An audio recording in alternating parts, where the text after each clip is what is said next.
जी,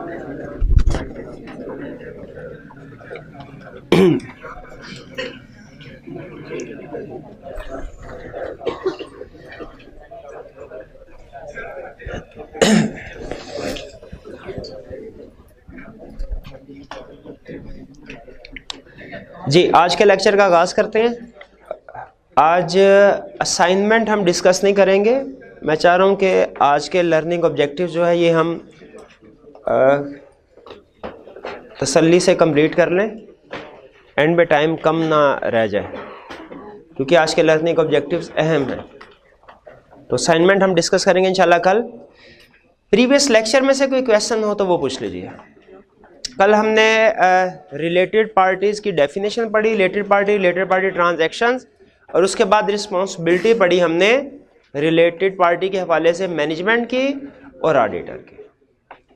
तो कोई क्वेश्चन पूछना चाहते हो पूछ लीजिए।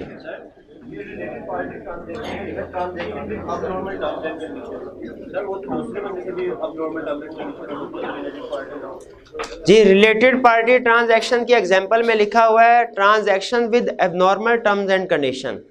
देखिए, जो transaction abnormal terms and condition पे होती हैं वो नॉर्मली रिलेटेड पार्टी के साथ ही होती हैं। जो रिलेटेड पार्टी नहीं है उसके साथ उसको हम आउट ऑफ द वे जाके फेवर क्यों देंगे? ठीक है, जो रिलेटेड पार्टीज होते हैं, अगर हम फॉर एग्जांपल हमारे 50 कस्टमर्स हैं और हमने किसी एक कस्टमर जो है उसको सिर्फ राइट टू रिटर्न दिया है, बाकी कस्टमर को राइट टू रिटर्न नहीं दिया, तो आपके ख्याल में क्या ये जो कस्टमर जिसको राइट टू रिटर्न दिया गया है ये कोई नॉर्मल कस्टमर होगा हमारा? तो वैल्यू रिलेटेड पार्टी होगी। जी,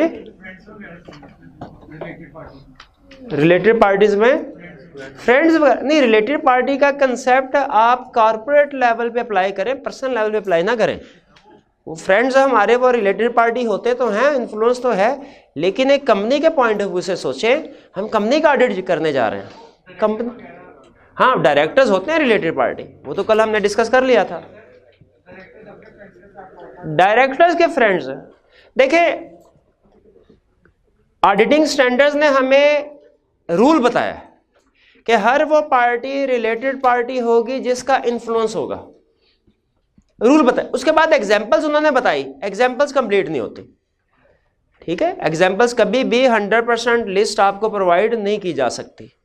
ठीक है, इसलिए रूल अप्लाई करें। अगर आप मेरे से कहेंगे फ्रेंड जो है वो रिलेटेड पार्टी हो सकता है कि नहीं, मैं क्वेश्चन पूछूंगा क्या उसका इन्फ्लुएंस है कि नहीं। अगर उसका इन्फ्लुएंस है तो वो रिलेटेड पार्टी है।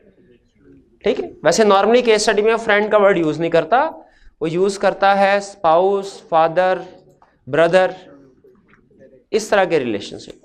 जी, और कोई क्वेश्चन? जी जी, दूसरी और तीसरी एग्जांपल में, दूसरी एग्जांपल क्या है मेरे भाई?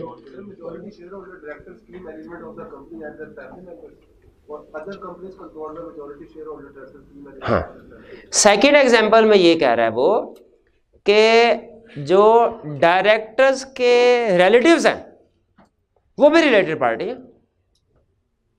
ठीक है, थर्ड एग्जांपल में ये कह रहा है कि जो उन रिलेटिव्स की कंपनीज हैं वो भी रिलेटेड पार्टी है। आपको याद है वो केस स्टडी नीलम प्राइवेट वाले, उसमें डायरेक्टर सीईओ था शायद, उसका स्पाउस और ब्रदर की कंपनी थी। स्पाउस और ब्रदर रिलेटेड पार्टी है। इस स्पाउस और ब्रदर की जो कंपनी है, जो वो कंपनी चला रहे हैं, क्या ये भी हमारी उस कंपनी की रिलेटेड पार्टी ना हो गई जो सीईओ है जिस कंपनी का? तो वो रिलेटेड पार्टी। ठीक है जी, एक एग्जांपल में कह रहा है जो हमारी जिस कंपनी का ऑडिट कर रहे हैं उसके डायरेक्टर, चीफ एग्जीक्यूटिव वगैरह, सीएफओ, की मैनेजमेंट के लोग जो हैं ये रिलेटेड पार्टी हैं। फिर आगे चल के कह रहा है इनके रिलेटिव्स भी रिलेटेड पार्टी हैं। फिर एक स्टेप और आगे चल रहा है कि रिलेटेड पार्टीज जो हैं, जो रिलेटिव्स हैं, उनकी आगे कोई कंपनी है वो भी रिलेटेड पार्टी होगी। जी, और कोई क्वेश्चन? ये समझ आ गया स्ट्रक्चर जो समझाना चाह रहा है आपको? ठीक है, ये फर्ज कीजिए कंपनी, ये इस कंपनी का सीईओ, ये इस सीईओ का ब्रदर या स्पाउस, और ये इस ब्रदर या स्पाउस इस कंपनी को कंट्रोल कर रहे हैं। ये इनकी कंपनी, ये ए है, ये बी है। इस एक कंपनी के लिए ये भी रिलेटेड पार्टी, की मैनेजमेंट के रिलेटिव भी रिलेटेड पार्टी, और इन रिलेटिव्स की जो कंपनीज हैं ये भी रिलेटेड पार्टी। ठीक है मेरे भाई, और कोई क्वेश्चन? जी और कोई क्वेश्चन? कोई क्वेश्चन है? आज के लेक्चर की तरफ चलें। कल के लेक्चर में हमने रिलेटेड पार्टी की डेफिनेशन पढ़ी, रिस्पॉन्सिबिलिटीज पढ़ी। रिस्पॉन्सिबिलिटी में से एक चीज मैं हाईलाइट करना चाह रहा हूं, कल भी इसका जिक्र किया था। मैनेजमेंट की रिस्पॉन्सिबिलिटी तब अराइज होगी जब applicable financial reporting framework require कर रहे होंगे कि मैनेजमेंट ने रिलेटेड पार्टी को आइडेंटिफाई करके डिस्क्लोज करना है। इससे एग्री करना है? अगर एप्लीकेबल फाइनेंशियल रिपोर्टिंग फ्रेमवर्क में रिलेटेड पार्टी की रिक्वायरमेंट्स नहीं है तो डायरेक्टर की कोई रिस्पॉन्सिबिलिटी नहीं होगी, मैनेजमेंट की कोई रिस्पॉन्सिबिलिटी नहीं होगी रिलेटेड पार्टी के हवाले से। यह बात समझ आई? पाकिस्तान में एप्लीकेबल फाइनेंशियल रिपोर्टिंग फ्रेमवर्क जो है कंपनीज के लिए वो IFRS है।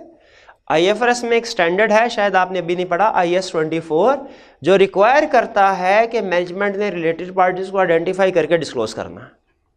तो पाकिस्तान में तो रिक्वायरमेंट है रिलेटेड पार्टी, लेकिन किसी फ्रेमवर्क में अगर रिलेटेड पार्टी की रिक्वायरमेंट नहीं है, वहां पे क्या मैनेजमेंट ने रिलेटेड पार्टी रिलेशनशिप ट्रांजैक्शंस को आइडेंटिफाई करके अकाउंट फॉर करके डिस्क्लोज करना है? नहीं करना। ये बात समझ है? अब ऑडिटर की रिस्पॉन्सिबिलिटी बताइए। अगर audit applicable financial reporting framework में रिक्वायरमेंट है कि मैनेजमेंट ने रिलेटेड पार्टी रिलेशनशिप ट्रांजैक्शन को आइडेंटिफाई करके डिस्क्लोज करना है, अगर रिक्वायरमेंट, ऑडिटर ने इंश्योर करना है कि मैनेजमेंट ने सारी की सारी पार्टी ट्रांजैक्शन डिस्क्लोज कर दी हो, छुपाई ना हो गई, इंश्योर, ठीक है। यानी अगर एप्लीकेबल फाइनेंशियल रिपोर्टिंग फ्रेमवर्क में रिक्वायरमेंट है, मैनेजमेंट की भी रिस्पॉन्सिबिलिटी है, ऑडिटर की भी रिस्पॉन्सिबिलिटी। अगर एप्लीकेबल फाइनेंशियल रिपोर्टिंग फ्रेमवर्क में रिलेटेड पार्टी की रिक्वायरमेंट्स नहीं है, क्या मैनेजमेंट की रिस्पॉन्सिबिलिटी है कोई? नहीं। क्या इस सिचुएशन में ऑडिटर की रिस्पॉन्सिबिलिटी है कोई? करेक्ट, यही कंसेप्ट बताना चाह रहा हूं। ऑडिटर की रिस्पॉन्सिबिलिटी इस सिचुएशन में भी है। क्या रिस्पॉन्सिबिलिटी? अब कि कहीं देखें, रिलेटेड पार्टी डिस्क्लोज करने की रिक्वायरमेंट नहीं फ्रेमवर्क में, लेकिन कुछ ना कुछ रिलेटेड पार्टी तो लाजमी होगी ना, डायरेक्टर के बगैर थोड़ी चल रही होगी कोई कंपनी रिलेटेड। तो उन रिलेटेड पार्टी के साथ ट्रांजैक्शन भी होंगी, और रिलेटेड पार्टी के साथ ट्रांजैक्शंस में रिस्क होता है कि कहीं फ्रॉड करने के लिए ना इस्तेमाल की गई रिलेटेड पार्टीज को, क्योंकि देखिए रिलेटेड पार्टी का होना बुरी बात नहीं है बिजनेस के पॉइंट ऑफ व्यू से। सच है, हमारे बहन भाई होते हैं, वो होना बुरी बात नहीं है भाई, मुश्किल वक्त में काम आते हैं। मैनेजमेंट से भी पूछे वो यही कहेगी सर रिलेटेड पार्टी होना बुरी बात थोड़ी है। हम कहेंगे बुरी बात थोड़ा नहीं है, बुरी बात नहीं है। मैनेजमेंट कहेगी सर मुश्किल वक्त में काम आते हैं। हम कहेंगे यही तो बात है कि जब आपका मुश्किल वक्त होगा आपके काम आएगी, क्या करने के लिए? फ्रॉड करने के लिए। इसीलिए ऑडिटर का रिस्क ज़्यादा नज़र आता है। तो अगर एप्लीकेबल फाइनेंशियल रिपोर्टिंग फ्रेमवर्क में कोई रिक्वायरमेंट नहीं भी है, स्टिल ऑडिटर की रिस्पॉन्सिबिलिटी है कि रिलेटेड पार्टी ट्रांजैक्शंस को आइडेंटिफाई करके ध्यान से देखे कि इन ट्रांजैक्शन के साथ कोई फ्रॉड तो नहीं है। इसका मतलब है ऑडिटर की रिस्पॉन्सिबिलिटी मैनेजमेंट से ज़्यादा है रिलेटेड पार्टी के हवाले से। अगर तो एप्लीकेबल फाइनेंशियल रिपोर्टिंग फ्रेमवर्क में रिलेटेड पार्टी की रिक्वायरमेंट है, ऑडिटर ने दो चीज़ें देखनी है। पहला, क्या रिक्वायरमेंट के मुताबिक रिलेटेड पार्टी आइडेंटिफाई करके डिस्क्लोज कर दी कि नहीं। दूसरा, कहीं इनमें फ्रॉड तो नहीं है, फ्रॉडलेंट ट्रांजैक्शन तो नहीं है रिलेटेड पार्टी के साथ। और अगर एप्लीकेबल फाइनेंशियल रिपोर्टिंग फ्रेमवर्क में रिलेटेड पार्टी की रिक्वायरमेंट नहीं है तो मैनेजमेंट की रिस्पॉन्सिबिलिटी जीरो, लेकिन ऑडिटर की इस केस में भी रिस्पॉन्सिबिलिटी होगी कि देखना रिलेटेड पार्टी ट्रांजैक्शन में फ्रॉड तो नहीं है। ठीक है, तो इसका मतलब यह हुआ कि ऑडिटर की रिस्पॉन्सिबिलिटी तो in any case related party के हवाले से है, मैनेजमेंट की डिपेंड करता है एप्लीकेबल फाइनेंशियल रिपोर्टिंग फ्रेमवर्क।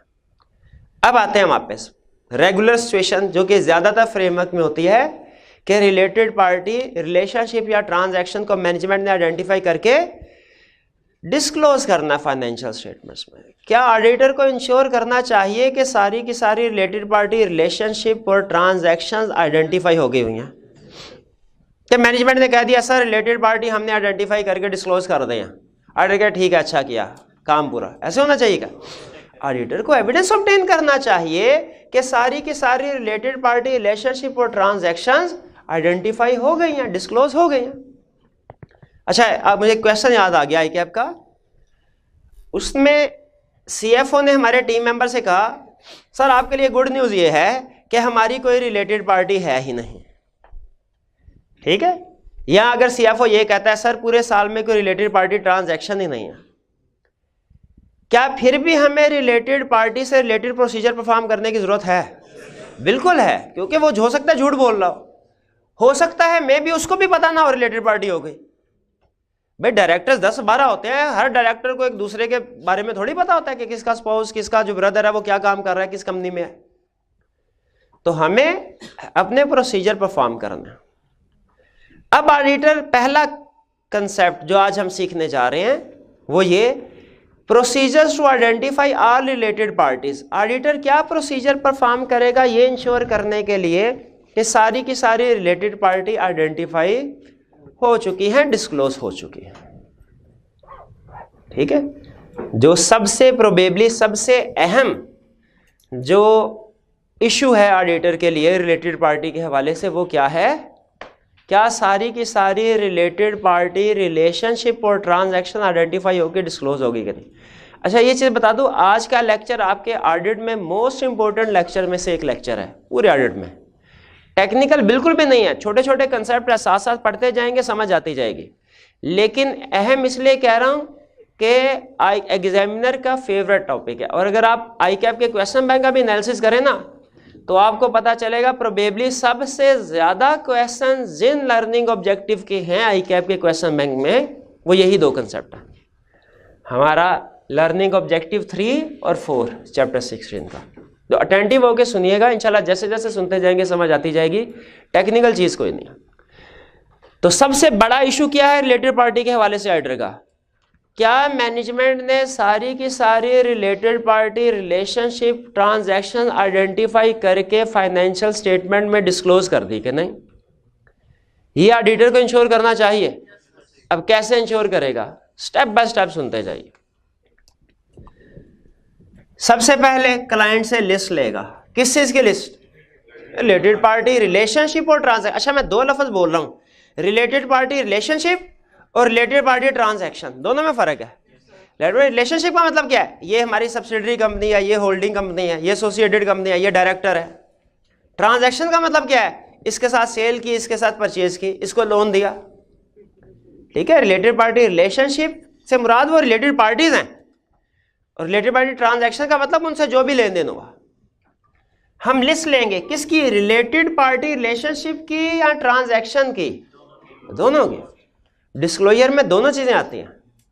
और इंटरेस्टिंगली आपको ये बात बता दूं, डिस्क्लोजर तो इतना भी रिक्वायर करते हैं काउंटिंग स्टैंडर्ड, वो कहते हैं रिलेटेड पार्टी अगर आपकी है ना, ट्रांजैक्शन चाहे उसके साथ आपने कोई भी नहीं की उसको भी डिस्क्लोज करो। रिलेटेड पार्टी अगर है, ट्रांजैक्शन है, रिलेटेड पार्टी को डिस्क्लोज करनी है, ट्रांजैक्शन भी डिस्क्लोज करनी है। ट्रांजैक्शन नहीं है, क्या फिर रिलेटेड पार्टी को डिस्क्लोज करें जिसके साथ ट्रांजैक्शन कोई नहीं? कहता उसको भी करो, बैलेंस नील कर देना। तो हमने लिस्ट लेनी है क्लाइंट से सारी की सारी रिलेटेड पार्टीज की और उसकी ट्रांजैक्शंस की भी। क्लाइंट ने वही लिस्ट जो है वो फाइनेंशियल स्टेटमेंट्स में इंक्लूड की होगी, बनाई तो होगी क्लाइंट ने, फाइनेंशियल स्टेटमेंट डिस्क्लोजर देना, वही हमें पकड़ा देगा। हम कहे ठीक है, लिस्ट ले ली। फिर इसके बाद क्लाइंट से पूछा। आपको पता है क्लाइंट की इंफॉर्मेशन जब भी हम यूज करते हैं ये जरूर देखते हैं ये एक्यूरेट कंप्लीट है कि नहीं। और कैसे देखते हैं क्लाइंट के कंट्रोल्स क्या। हम क्लाइंट से पूछेंगे अच्छा लिस्ट तो आपने दे दी, अब आप हमें बताइए आपके प्रोसीजर्स क्या है, प्रोसेस क्या है, आपका सिस्टम क्या है आपका इस लिस्ट को प्रिपेयर करने में, और आपने क्या कंट्रोल्स अप्लाई किए हैं ये इंश्योर करने के लिए कि लिस्ट सही प्रिपेयर हो। अब ये क्लाइंट टू क्लाइंट वेरी करते हैं कि सिस्टम क्या होगा और कंट्रोल्स क्या होगा। हर क्लाइंट ने कुछ ना कुछ सिस्टम या कंट्रोल्स रखे होते हैं। जैसे एक छोटी सी एग्जांपल देते हैं, कुछ क्लाइंट ने क्या किया होता है कि अपने जो पार्टीज उनकी रिलेटेड पार्टीज होती हैं उनके नाम के साथ स्टारिक मार्क कर देते हैं उनके टी अकाउंट के साथ, ताकि इनके साथ जितनी भी ट्रांजैक्शन, अब देखें 50 कस्टमर्स है अगर और 3 रिलेटेड पार्टीज हैं, अब बाद में साल के एंड पे तो आइडेंटिफाई करना कौन कौन सी रिलेटेड, अगर सबको मिक्स कर दिया जाए तो बहुत मुश्किल होगा। तो रिलेटेड पार्टीज के अकाउंट कोड अलग कर दिए जाते हैं ताकि एंड में उन्हें इकट्ठा करने में, डिस्क्लोज करने में आसानी हो। इस तरह का कोई और भी सिस्टम या प्रोसीजर हो सकता है क्लाइंट का। तो हमने क्लाइंट से पहले नंबर पे लिस्ट भी ली और उससे पूछा, अंडरस्टैंड किया इस लिस्ट को प्रिपेयर आपने किस सिस्टम और कंट्रोल से किया। अगर तो सिस्टम अच्छा, कंट्रोल अच्छे हो, हमारी रिलायंस उस लिस्ट पे बढ़ जाती है। लेकिन इसका यह मतलब नहीं कि हम और कोई प्रोसीजर ही नहीं परफॉर्म करें, हम और भी प्रोसीजर परफॉर्म करेंगे। हम और क्या प्रोसीजर परफॉर्म करेंगे? पिछले साल के वर्किंग पेपर को रिव्यू कर लेंगे। पिछले साल के वर्किंग पेपर को रिव्यू कर लेंगे। क्यों रिव्यू करेंगे? पिछले साल के वर्किंग पेपर से क्या मिलेगा? वे पिछले साल भी तो रिलेटेड पार्टी थी, वो हम कंपेयर कर लेंगे। कोई रिलेटेड पार्टी पिछले साल वाली है, कोई कमी बेशी तो नहीं है। कमी बेशी है तो पूछेंगे क्लाइंट से। आपको याद है सब्सटैंटिव प्रोसीजर में, कंटीजेंसी में भी हमने एक इसी तरह का प्रोसीजर परफॉर्म किया था कि पिछले साल की कंटीजेंसी जो है फॉलो अप करें वो इस साल आ रही है कि नहीं, और अगर उनमें कमी बेशी है तो वो क्यों है, क्या इस साल केस का फैसला हो गया? अगर केस का फैसला हो गया ठीक है, फिर उसका निकलना बनता है, और कोई नया केस है तो उसका ऐड हो जाए। तो उसी तरह रिलेटेड पार्टी को पिछले साल के साथ कंपेयर कर रहे हैं ताकि पता चल जाए पिछले साल के मुताबिक रिलेटेड पार्टी है कि नहीं है। अच्छा, अगर पिछले साल का ऑडिट हमने नहीं किया तो प्रीडिसेसर ऑडिटर से कम्युनिकेट कर सकते, प्रीडिसेसर ऑडिटर से कम्युनिकेट कर सकते हैं। प्रीडिसेसर ऑडिटर से भी कंपोनेंट ऑडिटर से। कंपोनेंट ऑडिटर कौन होता है? ब्रांच वगैरह का ऑडिटर। हो सकता है हमें हेड ऑफिस में किसी रिलेटेड पार्टी का पता ना चल सके, वो ब्रांच लेवल पे किसी कंपोनेंट ऑडिटर को रिलेटेड पार्टी का पता चल जाए, उससे भी पूछ सकते हैं। डायरेक्टर से इंक्वायर करेंगे क्या कि आपकी किसी और कंपनी के साथ एफिलिएशन है, कोई एसोसिएशन, कोई रिलेशनशिप किसी और कंपनी के साथ है। डायरेक्टर कहेगा सर एफिलिएशन का मतलब समझ नहीं आया, क्या कहना चाह रहे हैं? हम कहेंगे एफिलिएशन का मतलब ये है, क्या आप इस कंपनी में डायरेक्टर हैं, किसी और कंपनी में भी डायरेक्टर हैं? क्या किसी और कंपनी में भी आपके 20% या उससे ज्यादा के शेयर्स हैं? ये क्यों कह रहे हैं? क्योंकि उससे एसोसिएटेड कंपनी आइडेंटिफाई हो जाएगी। आपको याद है ना, एक कंपनी में डायरेक्टर, दूसरी कंपनी में भी डायरेक्टर हो, या दूसरी कंपनी में 20% ज्यादा शेयर्स हों, एसोसिएटेड कंपनीज बन जाते हैं। तो ये हम डायरेक्टर से इसलिए इंक्वायरी कर रहे हैं। अब ये डायरेक्टर हमें बताएगा। यहां से रिलेटेड पार्टी आइडेंटिफाई हो गई। अभी तक हमने 5 प्रोसीजर पढ़े। किस चीज के? ये इंश्योर करने के लिए कि सारी की सारी रिलेटेड पार्टी रिलेशनशिप और ट्रांजैक्शन आइडेंटिफाई हो गए, डिस्क्लोज हो गए कि नहीं। 5। पहला प्रोसीजर क्या? क्लाइंट से लिस्ट ले। दूसरा प्रोसीजर क्या? क्लाइंट के प्रोसीजर्स समझे और उनके कंट्रोल समझे। तीसरा प्रोसीजर क्या? पिछले साल के वर्किंग पेपर देखे। चौथा प्रोसीजर क्या? प्रीडिसेसर ऑडिटर, कंपोनेंट ऑडिटर से इंक्वायर किया। 5वां प्रोसीजर क्या? डायरेक्टर से की मैनेजमेंट से एफिलिएशन पूछी किसी दूसरी कंपनी में। आप नोट कीजिए, इन 5 स्टेप्स में एक बात कॉमन है, ऑडिटर चाह रहा है उसे पक्की पकाई खीर मिल जाए, रेडीमेड इंफॉर्मेशन। अभी तक उसने खुद से हाथ पैर नहीं मारे, कोई इधर से पूछ लिया, उधर से पूछ लिया, इधर से ढूंढ लिया, खुद से भी हाथ। अब देखिए 6ठा प्रोसीजर, खुद से हाथ पैर मारा। कहता है खुद भी तो देखो, किसको? कुछ डॉक्यूमेंट्स या रिकॉर्ड को। कोई ना कोई डॉक्यूमेंट या रिकॉर्ड देखो जिसको पढ़ने से तुम्हें पता चल जाए ये रिलेटेड पार्टी है। भाई कौन सा डॉक्यूमेंट या रिकॉर्ड होगा जिसको पढ़ने से पता चल जाएगा रिलेटेड पार्टी है? एग्जाम्पल दे रहा है। पहली एग्जाम्पल कह रहा है बैंक को जो कंफर्मेशन लेटर भेजा था उसको पढ़ो। हमने कहा वहां से रिलेटेड पार्टी कैसे आइडेंटिफाई? कहता भूल गए, वो जो इंफॉर्मेशन कंफर्म करवाते हैं बैंक से, उसमें एक इंफॉर्मेशन ये भी थी कि गारंटी, लेटर ऑफ गारंटी। अगर गारंटी इशू की है, अगर हमारे क्लाइंट ने किसी दूसरी कंपनी को बैंक गारंटी इशू की है, बैंक हमें बता देता है, तो क्या गारंटी किस अनरिलेटेड पार्टी की इशू करते हैं? रिलेटेड पार्टी की इशू करते हैं। जिसकी गारंटी इशू की होगी कंफर्म है वो रिलेटेड पार्टी होगी। क्यों भाई, ऐसा ही है ना? गारंटी तो रिलेटेड पार्टी की इशू करता है। बैंक कंफर्मेशन से रिलेटेड पार्टी कैसे होगी पता चल गया। लॉयर को कंफर्मेशन लेटर सेंड करते हैं, उससे क्या इंफॉर्मेशन कंफर्म करवाते हैं नॉर्मली? कि जो लीगल केसेस हैं वो बता दो हमें, और उनका एक्सपेक्टेड आउटकम क्या है वो बता दो। लॉयर से आप रिलेटेड पार्टी क्लाइंट के स्ट्रक्चर के बारे में भी पूछ सकते हैं। मुझे बताइए, जो होल्डिंग कंपनी होगी, सब्सिडरी कंपनी होगी, जिनमें शेयर होल्डिंग वगैरह है, क्या ये लीगल स्ट्रक्चर लॉयर को पता होगा कि इस कंपनी की होल्डिंग कौन सी है, सब्सिडरी कौन सी है? ये सारा लीगल स्ट्रक्चर लॉयर को क्लियर होता है। लॉयर ओपिनियन दे रहा होता है कि आपने इन्वेस्टमेंट करनी है, किस तरीके से करें। तो लॉयर्स का कंफर्मेशन लेटर सेंड करें, उससे भी इंक्वायर कर लें, उससे भी रिलेटेड पार्टी आइडेंटिफाई हो जाएगी। मिनट्स ऑफ द मीटिंग पढ़े। किसकी मीटिंग के मिनट्स? छोटी मोटी मीटिंग के मिनट्स? नहीं, डायरेक्टर्स की मीटिंग के मिनट्स, 2 चाबी गवर्नर और किसके? शेयर होल्डर के। मिनट से कैसे पता चलेगा रिलेटेड पार्टी का? उनकी डिस्कशन हुई होगी। और याद है बिजनेस लॉ में एक कंसेप्ट था, इन्वेस्टमेंट इन एसोसिएटेड कंपनी। इन्वेस्टमेंट इन एसोसिएटेड कंपनी रिलेटेड पार्टी होती है ना, तो उसमें जो इन्वेस्टमेंट की ये रिलेटेड पार्टी ट्रांजैक्शन है, उसमें लिखा हुआ था कि स्पेशल रेजोल्यूशन पास करवाओ, वो पता चल जाएगी आपको। और वो मेंबर्स की मीटिंग में अप्रूव होने से पहले डायरेक्टर्स की मीटिंग में भी वो डिस्कस होती है, अप्रूव होती है, फिर मेंबर्स में को सेंड की जाती है जनरल मीटिंग में अप्रूवल के लिए। तो हमें कह रहा है कि bank and legal confirmation, minutes of the meeting of members and 2 चाबी गवर्नर्स, ये तो लाजमी देखो, ये मोस्ट इम्पोर्टेंट है। फिर कह रहे कुछ और डॉक्यूमेंट से भी इंस्पेक्ट करते हुए आपको रिलेटेड पार्टी समझ आ जाएंगे। मेरा भाई कोई लहदा लेक्चर चल रहा है पीछे, अच्छा चले कोई बात। तो रिकॉर्ड को इंस्पेक्ट करो। कौन से रिकॉर्ड को इंस्पेक्ट करो? अभी क्या बताया, कौन कौन से रिकॉर्ड को इंस्पेक्ट करना है? मेरा भाई बताया, यही ऑडिटर ने कौन से रिकॉर्ड को इंस्पेक्ट करना है? बीआरएस को, लीगल कंफर्मेशन को और बैंक कंफर्मेशन को।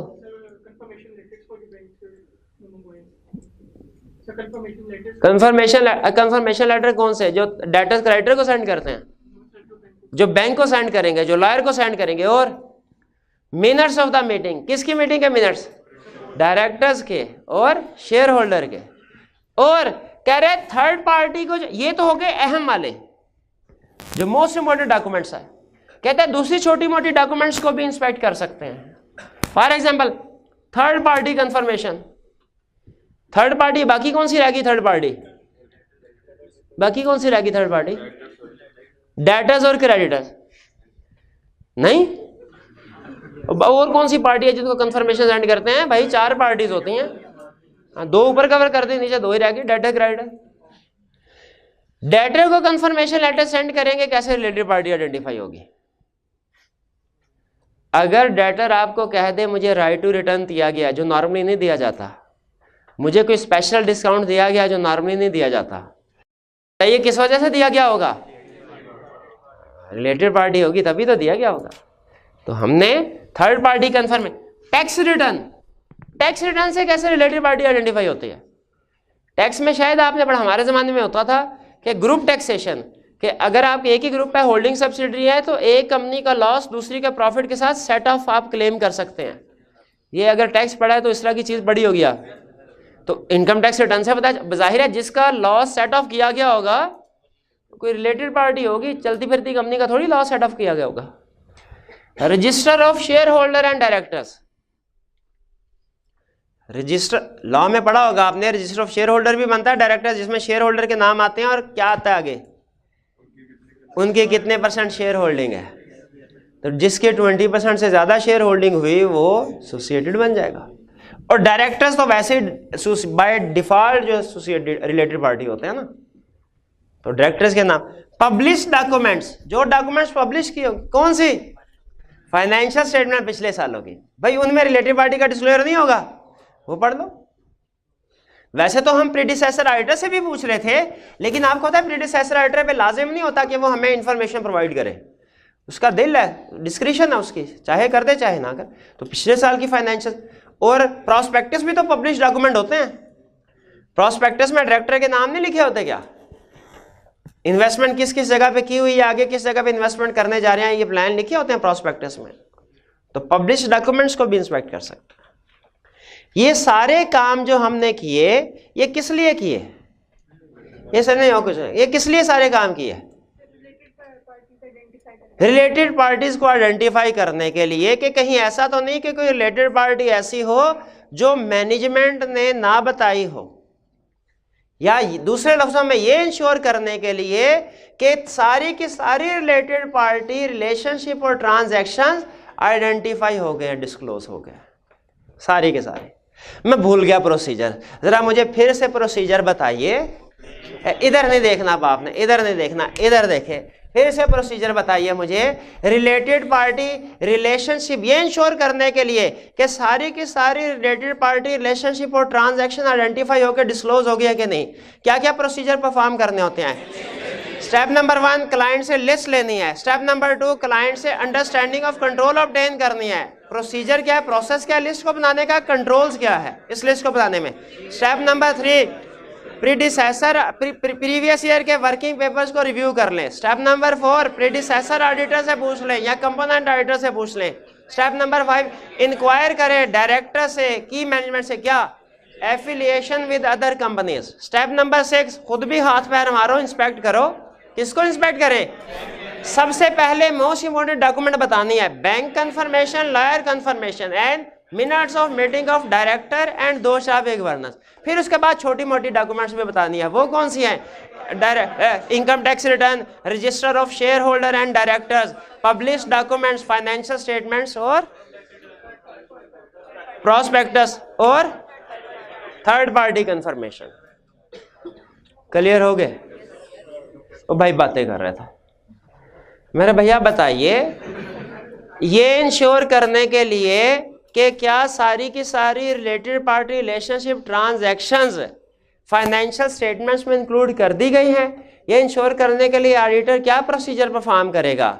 ये नहीं कहना ये वाले, हाँ इधर मेरी तरफ देख के बताना है। सबसे पहले क्या करेगा, लिस्ट करे, ऑब्टेन करेगा मैनेजमेंट से।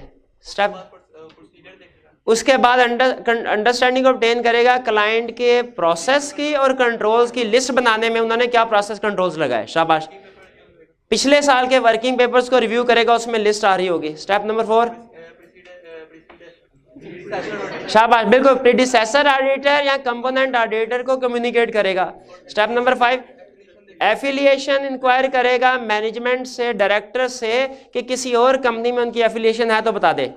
स्टेप नंबर 6 में इंस्पेक्ट करेगा रिकॉर्ड्स या डॉक्यूमेंट। भाई कौन कौन से रिकॉर्ड या डॉक्यूमेंट को इंस्पेक्ट करेगा, पहले बैंक कंफर्मेशन, लॉयर कंफर्मेशन, दूसरे नंबर पे minutes of the meeting of director and share holder, फिर इसके बाद अदर रिकॉर्ड्स या डॉक्यूमेंट। अदर रिकॉर्ड्स या डॉक्यूमेंट्स में क्या, थर्ड पार्टी कंफर्मेशन और कौन सी, इनकम टैक्स रिटर्न और पब्लिश डॉक्यूमेंट्स और register of share holder and director. Publish documents की क्या एग्जांपल है वाला, prior financial statements and prospectus. ये समझ आ गया प्रोसीजर। ये प्रोसीजर किस लिए थे, रिलेटेड पार्टी आइडेंटिफाई करने के लिए, जो हो सकता है मैनेजमेंट ने ना आइडेंटिफाई की हो। अच्छा ये हो गया हमारा ये प्रोसीजर, ये हमने हर ऑडिट में लाजमी परफॉर्म करने होता है। अब ये जो आगे 4 एरियाज हैं ये सारे के सारे है इफ के साथ। इफ के साथ यानी मतलब क्या कि अगर ये सिचुएशन आइडेंटिफाई होती है फिर ये काम करना है, अगर ये सिचुएशन आइडेंटिफाई हो फिर ये काम करना है, अगर ये सिचुएशन हो फिर ये काम करना है, अगर ये सिचुएशन हो फिर ये काम करना है। ये वाले प्रोसीजर तो हमने हर ऑडिट में परफॉर्म करना है ना। चाहे क्लाइंट ये कह रहा हो नहीं नहीं सर हमारी कोई रिलेटेड पार्टी नहीं है, हम कहेंगे भाई यही तो ढूंढना है हमने, है कि नहीं है।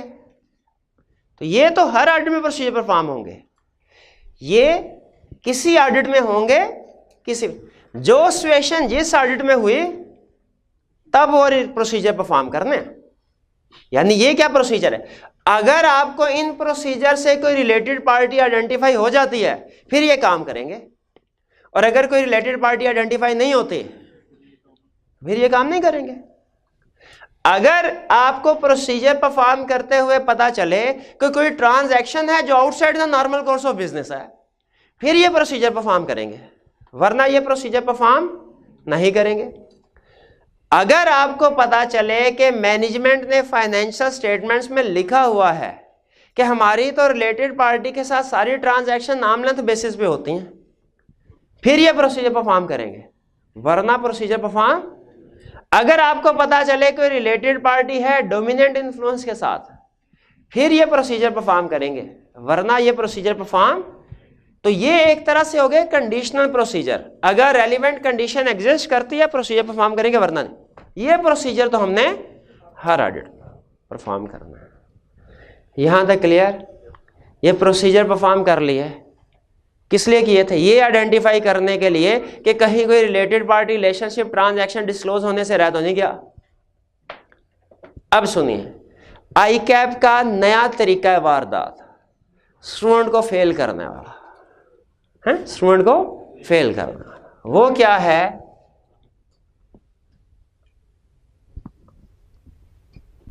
ओन और टू, ओन और टू। अब ये तो ऑडिट का लेक्चर चल रहा था, ये किधर फंक्शनल इंग्लिश में आ गए हम। ये तो ओन और टू ये इंग्लिश में गलतियां होकर ना फ्रेज के साथ यूज होता था, है ना। अब आई कैप इन दो अल्फाज को, देखने में छोटे से अल्फाज है, इन अल्फाज को यूज कर रहा है स्टूडेंट को फेल करने के लिए। अब वो कैसे, सुने जरा। What procedure shall be performed by auditor to identify related party. पहला यह, what procedure shall be performed by auditor on identifying related party. Student कहता है ये टू ऑन तो कोई लफ्ज ही नहीं होते, इन पे तो सारी जिंदगी गौर नहीं किया हमने, ठीक है। वो क्या रिलेटेड पार्टी आइडेंटिफाई करनी है, ये छाप आता है, हालांकि उसने लफ्ज क्या लिखा था, ऑन। ऑन का मतलब क्या है? रिलेटेड पार्टी आइडेंटिफाई कर ली, अब क्या करोगे?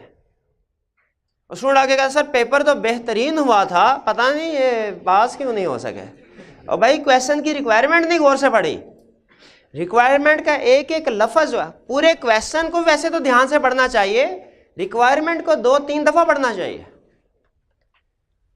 आगे चल के कंसेप्ट आएगा, what procedure should be performed by auditor to identify risk of fraud. Fraud वाले चैप्टर में आएगा, टू आइडेंटिफाई। और एक दूसरा क्वेश्चन होगा, what procedure should be performed by auditor on identifying risk of fraud. सुन गया सर ये तो दोनों एक ही क्वेश्चन है। भाई एक क्वेश्चन नहीं है, फर्क किस चीज का है? ऑन का और टू का। टू का मतलब क्या है कि ये अभी फ्रॉड आइडेंटिफाई करना है, जो काम करना है अभी, इसके लिए क्या करोगे। ऑन का मतलब क्या है? भाई हो चुका है, अब अगली कहानी बताओ क्या करोगे, ठीक है। तो ये क्वेश्चन में इसके साथ जब ये कंसेप्ट पूछेगा क्या लफ्ज इस्तेमाल करेगा, टू के ऑन, टू। और जब ये कंसेप्ट पूछना होगा उसने ऑन, तो अब क्वेश्चन आएगा, what procedure should be performed by auditor on identifying A related party. On identifying, हमने ऑन को अंडरलाइन कर देना, यानी इसका मतलब क्या, ऑन आइडेंटिफाई का मतलब क्या है, रिलेटेड पार्टी आइडेंटिफाई कर चुके हैं, अब क्या करना है, अब क्या करना है, अभी सुन लें क्या करना है। ये कौन सा मुश्किल है? सबसे पहले कंफर्म कर लेंगे वाकई रिलेटेड पार्टी है कि नहीं। वो आपने सुना होगा 2-3 दिन पहले, वो 3-4 दिन पहले वो खबर आ रही थी, पता नहीं किसी पाकिस्तानी का 80 करोड़ लॉटरी का इनाम निकला है। उससे 3-4 दिन पहले एक और खबर चल रही थी, चाइना की कोई न्यूज़ कास्टर थी, उसे लाइव जो है स्ट्रीमिंग के दौरान पता चला उसे कि उसका इनाम निकला है। तो किसने उसे बताया तुम्हारा 5 लाख का इनाम निकला है। वो इतनी खुश हुई, लाइव टीवी पे कहने लगी मैं लानत भेजती हूँ ऐसी नौकरी पे, इसमें मुझे छुट्टी नहीं मिलती, छुट्टी नहीं देते, दिन रात काम करवाते हैं, आज के बाद मैं काम नहीं करूँगी। उसके बाद उसे पता चला आधे घंटे बाद इनाम निकला तो ज़रूर था 5 लाख का नहीं 5,000 का। अब देखें ना इनाम और ना बेचारी नौकरी पे आने जो गिरे। मुझे ये बताइए, हमें भी अगर कोई रिलेटेड पार्टी सामने आ जाए, फौरन सारी दुनिया को बताना शुरू कर दे, और ये देखें रिलेटेड पार्टी आइडेंटिफाई कर ली हमने, कि पहले कंफर्म कर लें। कंफर्म कहाँ से करेंगे? कंफर्म कहाँ है भाई? डॉक्यूमेंट से, कोई ना कोई डॉक्यूमेंट्स होगी। तो जब कभी रिलेटेड पार्टी हमने आइडेंटिफाई, अच्छा वैसे है सिचुएशन अजीब सी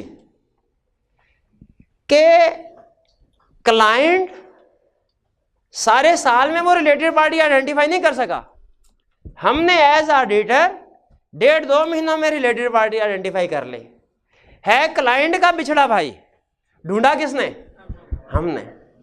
भाई ये वो सिचुएशन है, ऑडिटर ने आइडेंटिफाई की ऐसी रिलेटेड पार्टी जो क्लाइंट ने आइडेंटिफाई नहीं की थे। सबसे पहला क्या करना है काम, कंफर्म कर ले डॉक्यूमेंट से वाकई रिलेटेड पार्टी है कि नहीं। फिर उसके बाद सारी टीम को इकट्ठा करें, उन्हें कम्युनिकेट करें। किस लिए? ताकि शाबाश मिले हमें। नहीं, वो भी मकसद होता है शाबाश मिले सीनियर से, लेकिन आईटी स्टैंड कहता है इसलिए इकट्ठा करें, सबको कम्युनिकेट करें ताकि उन्हें पता चल जाए ये नई रिलेटेड पार्टी आ गई है। हो सकता है इसकी रिलेटेड ट्रांजैक्शन दूसरे एरियाज में भी आ रही हो, तो उनको पता होना चाहिए। तो स्टेप नंबर 1 में कंफर्म किया रिलेटेड पार्टी है कि नहीं। स्टेप नंबर 2 में क्या किया, सारी टीम को कम्युनिकेट करें। स्टेप नंबर 3 में क्लाइंट को बुलाएंगे, एक लगाएंगे उसे। होगा सर मुझे क्यों लगाई? हमने कहा भाई तुम तो यहाँ पे कह रहे थे हमारा बड़ा अच्छा सिस्टम है, हमारा बड़ा अच्छा कंट्रोल्स है, तो बताइए क्यों आपका सिस्टम और कंट्रोल इस ट्रांजैक्शन को आइडेंटिफाई नहीं कर सका। क्लाइंट से इंक्वायर करेंगे क्यों फेल हो गए इस रिलेटेड पार्टी को आइडेंटिफाई करने के लिए। आप सारा साल काम करते रहते हैं, ठीक है, आप वो रिलेटेड पार्टी आइडेंटिफाई नहीं कर सके। एक एक ट्रांजैक्शन को देखते हैं, हम 2-3 महीने के लिए आते हैं और वो भी सैंपल बेस से काम करते हैं। फिर भी हमने रिलेटेड पार्टी आइडेंटिफाई कर ली, आपने आइडेंटिफाई नहीं की, क्यों नहीं की? क्लाइंट कहेगा सर इस पे वाकई एक और बनती है, एक और लगा दिया हमें। हम कहेंगे नहीं नहीं तुम्हारे लिए एक और सजा सोची हमने। वो क्या? अब रिलेटेड पार्टी हमने आइडेंटिफाई कर ली, तुम जाओ और इसके सारे साल की ट्रांजैक्शन जो है ढूंढ के लाओ, इसके साथ क्या हुई। क्लाइंट 1.5-2 हफ्ते बाद हम तक सर दिन रात एक करके मैंने इस रिलेटेड पार्टी की सारी के सारी ट्रांजैक्शन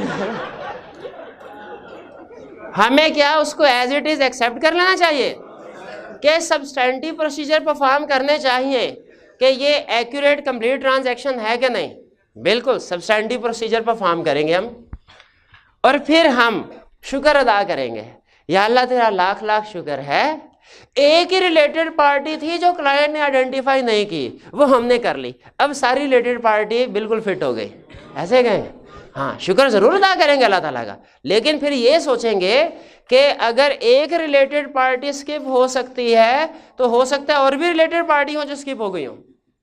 हमारा risk of completeness of related party transaction increase हो जाएगा।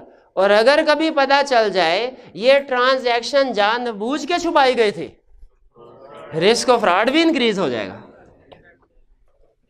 जी क्लियर हुआ? सारे प्रोसीजर समझ आ गए? तो बताइए क्या प्रोसीजर परफॉर्म करेंगे हम टू आइडेंटिफाई रिलेटेड पार्टी? हाँ ये वाले करेंगे, शाबाश। टू रिलेटेड, ठीक है, to on identifying related party. क्या प्रोसेस? स्टेप नंबर 1 क्या करना है? कंफर्म कर लेना वाकई रिलेटेड पार्टी है कि नहीं शोर मचाने से पहले। स्टेप नंबर 2 में क्या करना है? टीम को कम्युनिकेट करना है। स्टेप नंबर 3 में क्लाइंट से इंक्वायर करेंगे क्यों आपके कंट्रोल्स फेल हो गए। स्टेप नंबर 4 में क्लाइंट से कहेंगे जाओ ट्रांजैक्शन सारे ढूंढ के लाओ। स्टेप नंबर 5 में सब्सटेंटिव प्रोसीजर परफॉर्म करके कंफर्म करेंगे। स्टेप नंबर 6 में risk of completeness of related party list increase हो जाएगा। स्टेप नंबर 7 में रिस्क ऑफ फ्रॉड भी इंक्रीज होएगा अगर इंटेंशनल हो। जब हम ये procedures on identifying related party पढ़ रहे थे तो procedures to identify related party में भूल गया। तो अब इधर देखे बगैर जरा मुझे बताइए procedures to identify related party auditor क्या प्रोसीजर परफॉर्म करेगा ये इंश्योर करने के लिए। सबसे पहले लिस्ट ले ली। स्टेप नंबर 2 में कंट्रोल की अंडरस्टैंडिंग ऑब्टेन की, सिस्टम क्या कंट्रोल्स क्या। स्टेप नंबर 3 में प्रीवियस ईयर की ऑडिट फाइल को इंस्पेक्ट किया। स्टेप नंबर 4 में प्रीडिसेसर आइटर कंपोनेंट आइटर कम्युनिकेट किया। 5 में डायरेक्टर से इंक्वायर किया affiliation with other entities. Step number 6 में डॉक्यूमेंट्स या रिकॉर्ड को इंस्पेक्ट किया। सबसे पहले अहम वाले बताइए, बैंक कंफर्मेशन और लॉयर कंफर्मेशन और minutes of meeting of directors and दो शाबी गवर्नेंस। और अदर डॉक्यूमेंट्स कौन से हैं? Third party confirmation, register of share holder directors, income tax return, publish financial statement. Publish financial statement की एग्जांपल कौन सी है? पब्लिश फाइनेंशियल स्टेटमेंट की एग्जांपल कौन सी है? पब्लिश डॉक्यूमेंट की, sorry publish document, financial statement और प्रॉस्पेक्टस।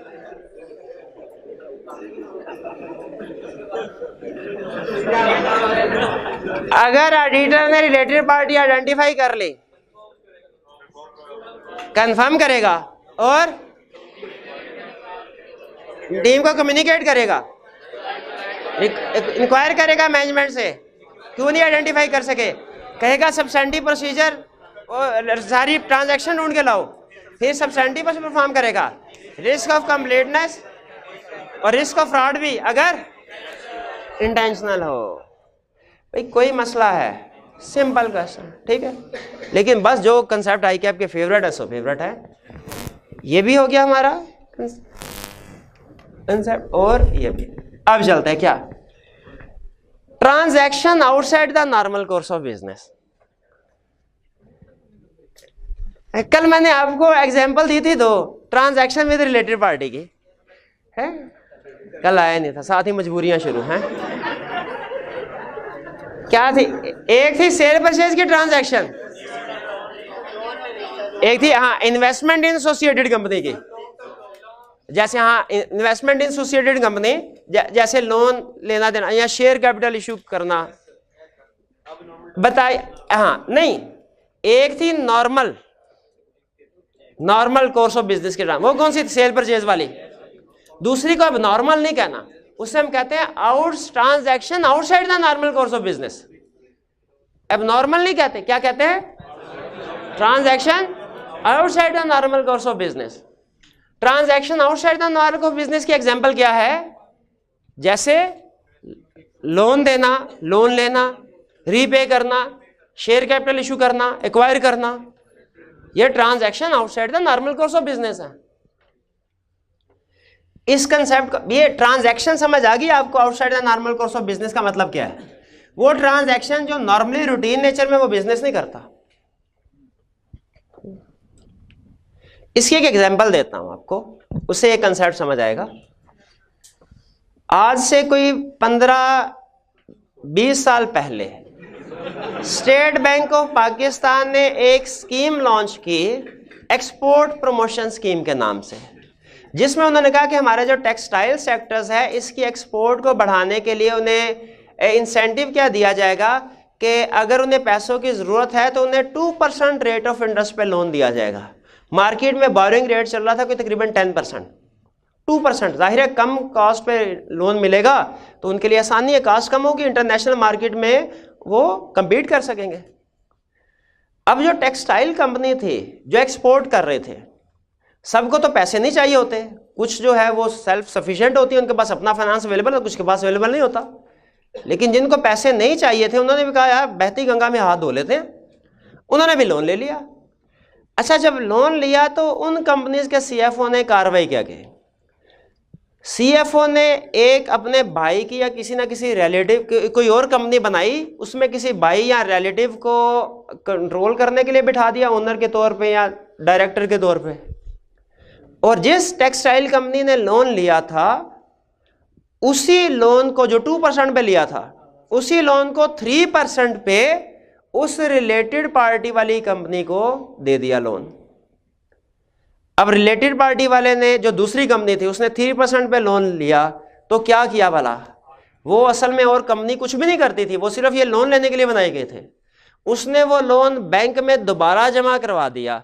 अच्छा, डिपॉजिट पे रेट तकरीबन 8% चल रहा था और 5% पर मंथ वो 8% बैंक से आता था, 5% वो कंपनी खुद रखती थी, 3% टेक्सटाइल वाली को दे देती थी। सारे खुश, बैंक वाले भी खुश, टेक्सटाइल कंपनी वाले भी खुश कि 1% का प्रॉफिट आ रहा है, और रिलेटेड पार्टी तो वो खुश ही खुश।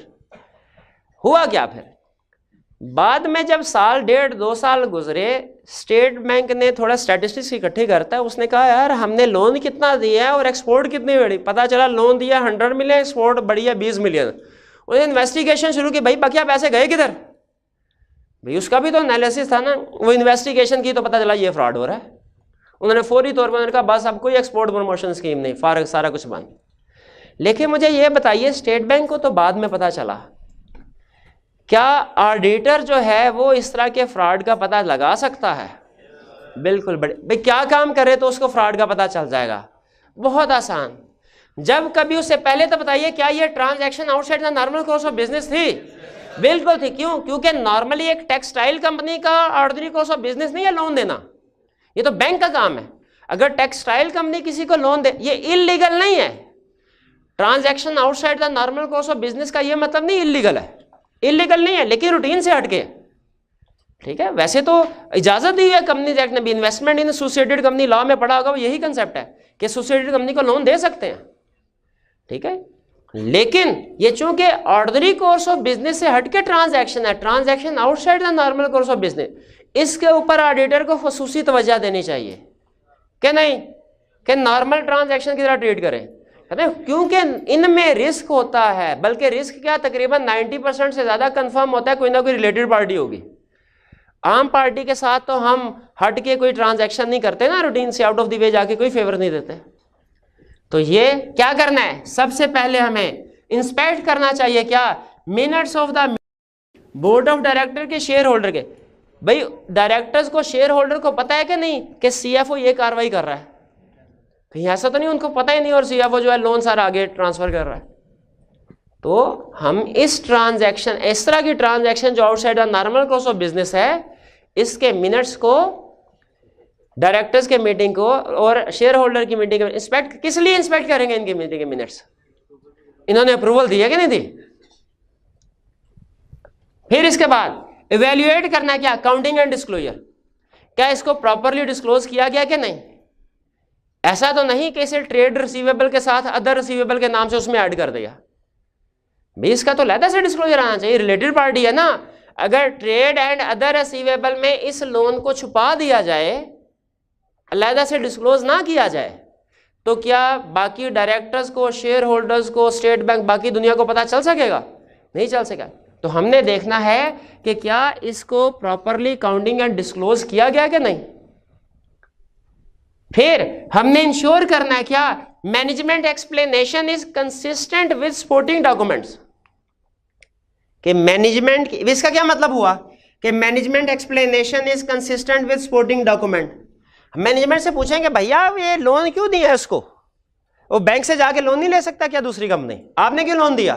कहेगा सर असल में इसलिए लोन दिया क्योंकि हम इनसे माल खरीदते हैं और इनके पास पैसे कम थे रॉ मटेरियल परचेज करने के लिए, तो उन्होंने कहा कि जी हमें कुछ थोड़ा सा एडवांस दे दीजिए, हमने इन्हें एडवांस के तौर पे पैसे दिए, हमने लोन नहीं दिया। मैनेजमेंट को इस तरह की एक्सप्लेनेशन हमें देगी। क्या हमें सपोर्टिंग डॉक्यूमेंट्स के साथ कंफर्म करना चाहिए कि मैनेजमेंट की एक्सप्लेनेशन कंसिस्टेंट है कि नहीं? बिल्कुल।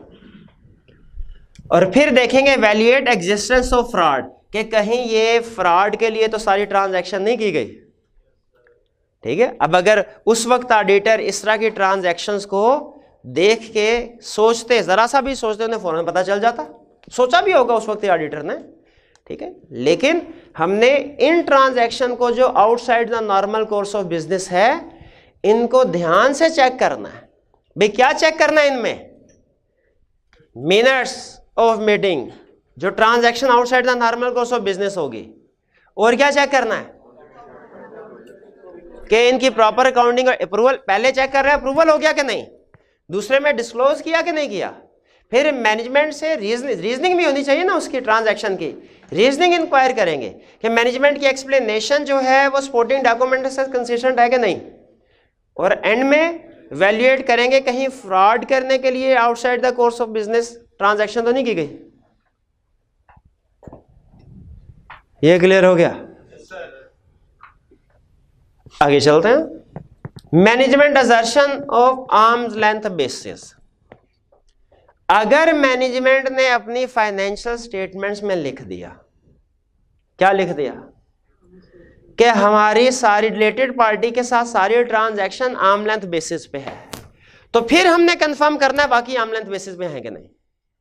लेकिन अगर मैनेजमेंट ये बात नहीं लिखती, अगर मैनेजमेंट ये नहीं लिखती कि ट्रांजैक्शन रिलेटेड पार्टी के साथ आर्म लेंथ बेसिस पे है, तो फिर हमने इसको वैल्यूएट नहीं करना।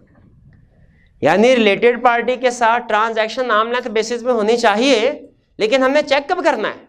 जब मैनेजमेंट ने फाइनेंशियल स्टेटमेंट में ये असर्शन दी होगी, वरना नहीं। वरना आपको पता है कुछ कंपनीज ऐसी होती हैं, वो गाड़ियां 3-4 साल पुरानी होती है, बुक वैल्यू पर डायरेक्टर को दे देती है।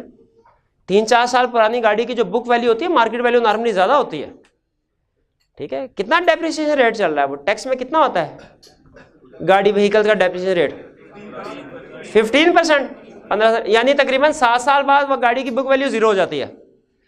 10 साल भी लगा ले, काउंटिंग के मुताबिक 10, अगर पॉलिसी और बुक वैल्यू पे गाड़ी डायरेक्टर को बेच देंगे तो बताइए एक जो मॉडल आज लॉन्च हुआ है 10 साल बाद उसकी वैल्यू 0 हो जाती है मार्केट में, क्या तकरीबन आधी की वैल्यू तो रहती है उसकी फिर भी। तो इसीलिए कुछ कंपनी की पॉलिसी होती है। तो अगर तो कंपनी ने ये फाइनेंशियल स्टेटमेंट्स में नहीं लिखा हुआ ना कि रिलेटेड पार्टी ट्रांजैक्शन, तो फिर हमने कुछ नहीं करना। लेकिन अगर फाइनेंशियल स्टेटमेंट्स में लिखा हुआ है कि रिलेटेड पार्टी के साथ ट्रांजैक्शन आर्म लेंथ बेसिस पे हैं, तो हमने वैल्यूएट करना होगा क्या वाकई आर्म लेंथ बेसिस पे है कि नहीं। कैसे चेक करेंगे? मार्केट रेट के साथ। लेकिन हर एसेट की मार्केट नहीं होती, आपने काउंटिंग में शायद पढ़ा होगा। तो जिन एसेट की मार्केट नहीं है क्या करें? कोई मोनोपोली भी तो होती है ना। अगर एक कंपनी मोनोपोली है, मार्केट में सिर्फ वही चीजें सेल कर रही है, अब तो मार्केट एग्जिस्ट नहीं कर रही जिससे मार्केट वैल्यू पता चल सके, अब क्या करें? कहते हैं दूसरी बात, अगर कोई कंपनी अनरिलेटेड पार्टी को भी उन्हीं टर्म्स पे बेच रही है जिन टर्म्स पे रिलेटेड पार्टी, तो उसका मतलब है दोनों सेम आर्म लेंथ बेसिस है। फर्ज कीजिए बेचने वाला भी एक, खरीदने वाला भी एक, एक्सट्रीम केस, अनरिलेटेड पार्टी भी कोई नहीं है। अब क्या करें? एक्सपर्ट को बुला ले, वो आके वैल्यूएट कर देगा कि आर्म लेंथ बेसिस पे है कि नहीं। क्लियर हुआ है? आखिरी कंसेप्ट आज, अभी तक कितने कंसेप्ट पढ़े हमने? सबसे पहला कंसेप्ट हमने क्या पढ़ा कि related to identify related party, procedure to identify related party, फिर उसके बाद procedure on identifying related party, फिर उसके बाद next transaction outside the normal course of business हो क्या करना है। 3 प्रोसीजर थे, 4 थे, 4 थे। किसके प्रोसीजर वाला? Transaction outside the normal course of business. सबसे पहले हमने अप्रूवल देखनी थी, मिनट्स ऑफ द मीटिंग देख के, फिर उसके बाद देखना काउंटिंग का डिस्क्लोजर है कि नहीं पूरे, फिर उसके बाद मैनेजमेंट की explanation consistent with supporting document है कि नहीं, और फिर इवैल्यूएट करना था कहीं फ्रॉड तो एग्जिस्ट नहीं कर रहा। हाँ 4 थे, बिल्कुल 4 थे, 3 नहीं थे। फिर हमने देखा कि अगर मैनेजमेंट ने लिखा हो कि ट्रांजैक्शंस आर्म लेंथ बेसिस पे हैं, तो फिर हम कैसे चेक करेंगे? मार्केट के साथ कंपेयर करो, मार्केट नहीं है तो अनरिलेटेड पार्टी के साथ कंपेयर करो, अनरिलेटेड पार्टी भी नहीं है तो। अब आते हैं related party with dominant influence. एक होती है रिलेटेड पार्टी सिंपल, कल की डेफिनेशन याद है? उसमें सिंपल लिखा जिसका इन्फ्लुएंस हो, जिसका भी इन्फ्लुएंस और अनड्यू इन्फ्लुएंस हो। देखिए सिंपल इन्फ्लुएंस होना और बात है, वो भी रिलेटेड पार्टी है। अनड्यू इन्फ्लुएंस होना और बात है। हमारे पे इन्फ्लुएंस बहुत से लोगों का होता है पर्सनल लाइफ में, अगर हम देखें हमारे वालिदैन का भी, बहन भाइयों का भी, चले स्पाउस का भी लगा लें, लेकिन अनड्यू इन्फ्लुएंस एक ही का होता है, अब्बा जी का। हैं अनड्यू इन्फ्लुएंस उन्हीं का होता है ना, उनकी, वो सारे घर को वो मैनेज कर रहे हैं, घर के फाउंडर हैं वो, सारे घर को वो मैनेज कर रहे हैं, घर के सारे फैसले उनके पास जाते हैं अप्रूवल के लिए, घर के सारे। अच्छा वो जिस फैसले को चाहे वीटो कर दे, वीटो समझते हैं, कैंसिल कर दे, लेकिन उनके किए हुए फैसले को कोई चैलेंज नहीं करता है। आप कहेंगे अब्बा जी वो, अब्बा जी कहेंगे नहीं नहीं वो नहीं वो, आप आगे कुछ कह सकते हैं? हाँ आप कहेंगे वो वाली बाइक, वो कहेंगे नहीं नहीं वो वाली बाइक नहीं, ये वाली बाइक अच्छी है। हाँ? हाँ, ये है related party with dominant influence. समझ आई? रिलेटेड पार्टी है जिसके आगे कोई नहीं बोल सकता। ठीक है, तो इसी तरह क्या कॉर्पोरेट वर्ल्ड में भी कोई related party with dominant influence होती है? बिल्कुल होती है रिलेटेड पार्टी विद। वो कौन सी रिलेटेड पार्टी विद? जो उस कंपनी की फाउंडर भी हो और करंटली मैनेजमेंट का भी हिस्सा हो, उसे कहेंगे डोमिनेंट पार्टी। ठीक है, रिलेटेड पार्टी विद डोमिनेंट, कौन? फाउंडर हो, करंटली मैनेजमेंट में भी की रोल प्ले कर रही हो, सारे के सारे बिजनेस प्रपोजल फाइनल अप्रूवल के लिए उसके पास जा रहे हो, वो चाहे तो दूसरे जो प्रपोजल्स हैं उनको वीटो कर दे, यानी दूसरों के सेंड किए हुए प्रपोजल को वो रिजेक्ट कर सकती है पार्टी, लेकिन इसके प्रपोजल को कोई दूसरा रिजेक्ट नहीं कर सकता, इसकी की हुई ट्रांजैक्शन को कोई दूसरा इंडिपेंडेंटली रिव्यू नहीं कर सकता, अप्रूव नहीं कर सकता, उसके पास जाते नहीं, अथॉरिटी नहीं है किसी और के पास। ठीक है, ये होती है related party with dominant influence. कौन सी रिलेटेड पार्टी विद डोमिनेंट, क्या निशानियां हैं उनके? हाँ, मैं इतना पूछा क्या निशानी है, पिछली क्लास में स्टूडेंट बोल उठा, कहने लगा सर उसके गाल पे तिल होगा। शाबाश, और ये कौन सी निशान? ऐसी कोई नहीं, किसी के माथे पे थोड़ी लिखा होगा related party with dominant influence, नहीं लिखा होगा। कैसे पहचानेंगे हम कि ये है? अच्छा, ये नॉर्मली इंडिविजुअल्स होते हैं, ये नॉर्मली इंडिविजुअल्स होते हैं। कैसे पहचानेंगे हम कि ये related party with dominant influence है? वो रिलेटेड पार्टी होगी फाउंडर एंड मैनेजर, वो फाइनल अप्रूवल दे रही होगी बिजनेस प्रपोजल्स के, बाकी सारे लोग फाइनल डिसीजन के लिए प्रपोजल इसके पास भेजेंगे, ये जिसको चाहे अप्रूव कर दे, जिसको चाहे वीटो कर दे, लेकिन इसकी ट्रांजैक्शन कोई और रिव्यू नहीं करेगा। यह है रिलेटेड। भाई कुछ कंसेप्ट समझ आया? अगर कंसेप्ट समझ आया तो रियल लाइफ से कुछ एग्जांपल भी शेयर करते हैं। मैं कंपनी का नाम बताऊंगा, आपने related party with dominant influence बताने हैं। माइक्रोसॉफ्ट, बिल गेट्स, शाबाश। अच्छा, अगर जिंदा होता तो Apple incorporation, Steve job. Pakistan वाली सुनना, बहरिया टाउन है। अच्छा, अब हमारा पॉलिटिकल सिस्टम भी कुछ इस तरह का होता है, तो पॉलिटिकल सिस्टम की एग्जांपल है ना, एमक्यूएम लंदन, पीटीआई नहीं, हरीम शाह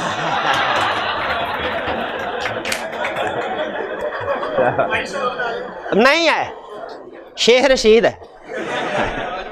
तो ये, हाँ जी, तो ये है इंडिकेटर, निशानियां कि कौन सी होंगी रिलेटेड पार्टी विद। अच्छा, अब हमारी ऑडिट पे क्या इफेक्ट आएगा? अगर कोई related party with dominant influence है, हमारी ऑडिट पे क्या इफेक्ट आएगा? अब देखें, related party with dominant influence का होना एक फ्रॉड फैक्टर है, एक फ्रॉड फैक्टर। अब देखें, जिसके पास इतनी अथॉरिटी हो, बताइए वो कोई मनी लॉन्ड्रिंग करना चाहे, कोई फ्रॉड करना चाहे, कंपनी के अंदर कोई दूसरा बंदा है जो रोक सके? इसको नहीं रोक सके। वो मिनटों में कहेगा हाँ भाई ये 50 मिलियन उस कंपनी में ट्रांसफर कर दो, ये 100 मिलियन उस अकाउंट में ट्रांसफर कर दो। जो बंदा डिबेट करने की कोशिश करेगा उसे खड़े खड़े जॉब से निकाल देगा। इसीलिए कंपनी के अंदर तो कोई बंदा नहीं है जो इसको रोक टोक सके, लेकिन एक बंदा है, ऑडिटर जाके पूछेगा, नहीं जो मैं भी हूं जो तुम भी हो, हैं वो मैं सिर्फ हो। तो ये फ्रॉड फैक्ट। हमने क्या करना है फिर? हमने वो सारी ट्रांजैक्शन जिनमें ये related party with dominant influence involve है उनको वैल्यूएट करेंगे। क्यों वैल्यूएट करेंगे? क्यों खास तौर पे इनको चेक करेंगे? रिस्क ऑफ फ्रॉड है। भाई क्लियर हुआ कुछ? चलिए, ये था हमारा आज का लेक्चर। अब कुछ पास्ट पेपर्स के क्वेश्चन भी डिस्कस कर लें। ताजा कंसेप्ट है। अभी पता क्या होगा, अभी मैं आपसे क्वेश्चन पूछूंगा, आप कहेंगे सर ये है ये है ये, मुझे पता चलता जाएगा सही जगह पे पहुंच रहे हैं। कल फिर चूंकि ये सारा मैटर हमारे सामने नहीं होगा तो थोड़ा मुश्किल होगा फिर डिस्कस करना, ठीक है? वरना नॉर्मली आपको पता है मैं आपसे घर से रीडिंग करने के लिए कहता हूँ। 4 क्वेश्चन है लर्निंग ऑब्जेक्टिव 3 में, चारों आई कैप के क्वेश्चन बैंक में है। Question number 2, describe the procedure that the auditor में perform in order to ensure the completeness of information provided by management about related parties। ये वाले प्रोसीजर सारे 6 नंबर है, कितने लिखेंगे? तो सारे लिख देंगे, सारे बिल्कुल। Question number 3, as the auditor of a listed company with a number of related parties, what steps would you consider as part of your audit planning to ensure that all related party relationship transactions are identified and disclosed in the financial statements? यही वाला है। तो कोई बात नहीं, छाप दे, सारे दे देगा 13 नंबर। हाँ, एक लाइन छोड़ के, हाँ आधे सफे पे दाएं तरफ हाशिया लगा दें, आधे बाएं तरफ लगा दें। क्वेश्चन नंबर 4, ये पुराना क्वेश्चन है, पुराने सिलेबस के मुताबिक इसलिए मार्क्स ज़्यादा हैं, करंट सिलेबस के मुताबिक सिर्फ इतनी चीज़ें हैं, अभी वो इतने मार्क्स के साथ नहीं पूछेगा। Question number 4, specify the procedure that an auditor should perform to ensure completeness of the list of related party provided by directors. तो जाहिर है ये लर्निंग ऑब्जेक्टिव यही होगा, इस लर्निंग ऑब्जेक्टिव वो क्वेश्चन थोड़ी होगा, वो तो सिर्फ आपको फेमिलियर करवाना है कि किस किस तरीके से पूछ सकता है। गिव एनी 3 ऑडिट, हाँ केस स्टडी से याद आ गया, इस चैप्टर में केस स्टडी बेस्ड क्वेश्चन नहीं आते, वो स्टाइल ऐसा बनाता है जैसे केस स्टडी वाला। अच्छा, स्टाइल ऐसा बनाएगा, इंट्रो ऐसा देगा आपको कहानी का कि लगेगा केस स्टडी है, एंड में रिक्वायरमेंट क्या होगी, सीधी सीधी कि भैया वह भी पता चल जाएगा आपको। Question 5, give any 3 procedures to ensure completeness of list of related parties provided by management. यही वाला है, आप बताएं, इनमें आप घूमेंगे। क्वेश्चन 6 में, briefly describe any 3 risk of material misstatement in case of significant related party transaction. Significant risk क्या हो सकते हैं? रिस्क ये चारों रिस्क ही है कि अगर रिलेटेड पार्टी हैं, हो सकता है मैनेजमेंट ने कंप्लीटली रिलेटेड पार्टी को आइडेंटिफाई करके डिस्क्लोज ना किया हो सकता है कि transaction outside the normal course of business हो जो appropriately approve count for disclose नहीं, हो सकता है कि मैनेजमेंट ने असर्शन दी हो आर्म लेंथ बेसिस पे है लेकिन वो आर्म लेंथ बेसिस पे ट्रांजैक्शन ना हो सकता है कि रिलेटेड पार्टी भी डोमिनेंट इन्फ्लुएंस हो जो फ्रॉडलेंट ट्रांजैक्शन में इन्वॉल्व हो। यही 4 रिस्क है। Question 7, A schedule of related party transaction, अब आपने ढूंढना है चारों में से कौन सा है। Schedule of related party transaction provided by the client includes 2 significant transaction which are outside the normal course of business. ये ठीक है।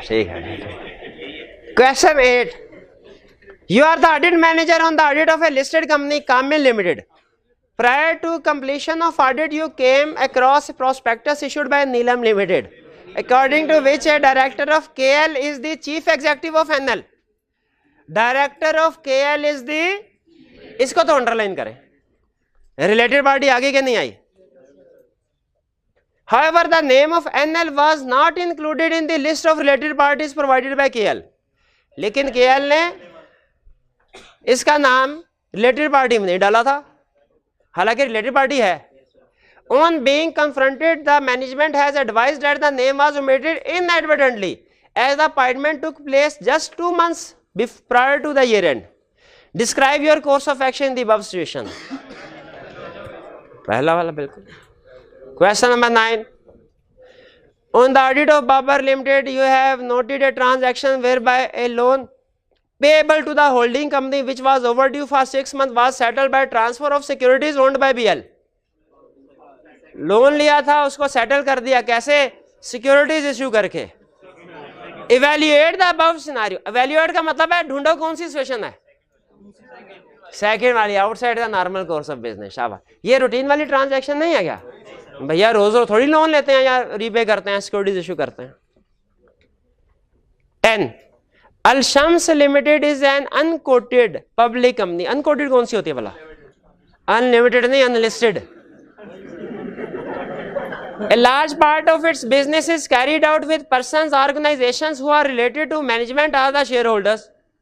कह रहे ज्यादातर बिजनेस रिलेटेड पार्टी के साथ किया जाता है इसका। A, state any 8 procedure which an auditor may perform for determining the existence of related parties or related party transaction. हाँ, तो ये तो उसने कहा हुआ है 8, ये तो 6 है। भाई ये 2 बना ले, इसके 2 बना ले, इसके 1 2 3 4 5 6 7 बना ले, ठीक है? या और कुछ भी नहीं, इसका एक ये, दूसरा ये, तीसरा ये बना ले, ठीक है? वो ये तो सिर्फ पॉइंट, जो सब पॉइंट्स दिए जाते हैं ना, असल में ये आपको याद करवाने के लिए सब पॉइंट्स बनाए जाते हैं, जरा कंसेप्ट बेहतर है। वरना असल में जब आप रीजनल स्टैंडर्ड वगैरह देखें उनमें तो ये लदा लाइनें होती हैं। नहीं। B, give 4 examples of situations that may be indicative of dominant influence exerted by related party.